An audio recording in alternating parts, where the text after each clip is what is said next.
On parle de nouveau d'une guerre en Europe. Il y aurait 170 000 soldats russes massés à la frontière ukrainienne et prêts à passer à l'attaque. Ce sont les Ukrainiens qui ont annoncé cette concentration de troupes. Les Américains, qui visiblement ne manquent pas d'espions en Europe, ont confirmé cette information et ont sonné l'alerte générale sur cette attaque imminente. Prenant la tête de la défense de l'Europe, les Américains ont promis les pires représailles aux Russes s'ils franchissaient la frontière ukrainienne. Les Russes veulent-ils vraiment envahir l'Ukraine ? Pourquoi les USA agitent-ils la menace d'une guerre d'une manière aussi alarmiste? Est-ce que nous, les Occidentaux, sommes compétents pour prendre parti dans le conflit du Donbass? Si les USA arrivaient à déclencher un conflit avec la Russie, faudrait-il que la France participe au combat? Dans cette vidéo, nous allons tenter de répondre à toutes ces questions.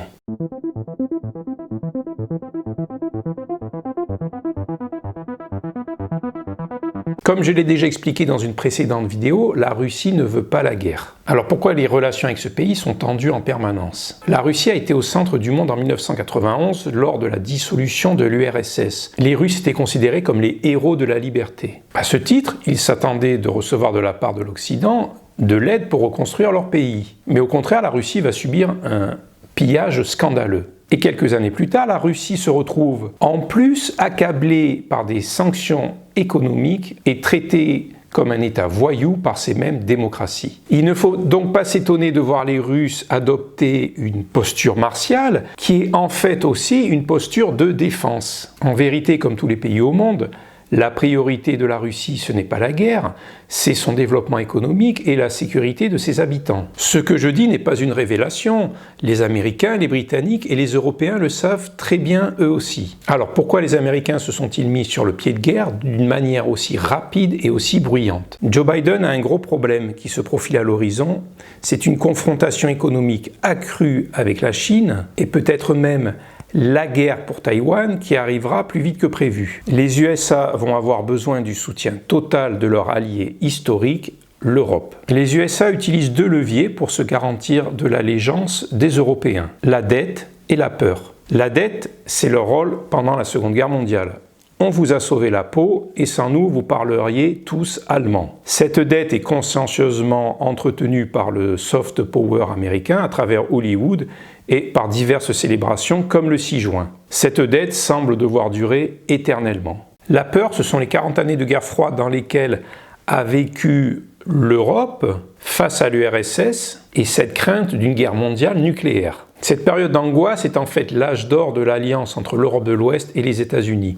C'est une alliance de raison, mais aussi de cœur. En remplacement de la guerre froide, la montée du terrorisme islamiste mondial n'a pas permis de recréer cette alliance idéale. Les Américains ne vont pas se montrer ni très efficaces, ni très indispensables, et ne vont pas assurer le leadership face à la complexité, la diversité et l'intermittence de cette menace terroriste. Les Américains doivent donc réactiver la peur chez les Européens pour reprendre leur rôle de protecteurs. Ils se sont dit que c'est dans les vieilles marmites qu'on fait les meilleures soupes, donc autant réactiver la vieille peur du russe.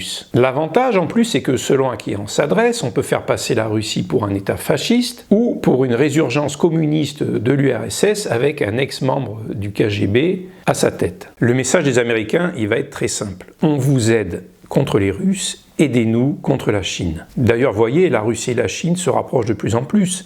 C'est le retour du monde libre contre les dictatures. À force de provocation, les Américains sont tout à fait capables de déclencher des hostilités qui, par le jeu des alliances, engageraient nos soldats à mourir et à tuer pour l'Ukraine. Pourquoi est-ce que les Ukrainiens sont devenus des alliés de l'Europe et les Russes sont considérés comme nos ennemis? Le conflit du Donbass, ce sont deux territoires de l'Est de l'Ukraine, peuplés d'Ukrainiens russophones et pro-russes. Ces territoires se sont proclamés en république indépendante en réaction à la politique pro-européenne du pouvoir central de Kiev, et aussi en réaction à un projet de loi qui voulait supprimer le statut de langue officielle aux Russes. Je pourrais vous donner les raisons pour lesquelles la France et l'Europe n'a aucune raison de soutenir l'Ukraine dans ce conflit. Par exemple, je pourrais vous dire que le conflit du Donbass n'est que le prolongement de l'éclatement de l'URSS, qui va nécessiter des ajustements de territoire pendant des années, voire encore des décennies. Je pourrais vous dire que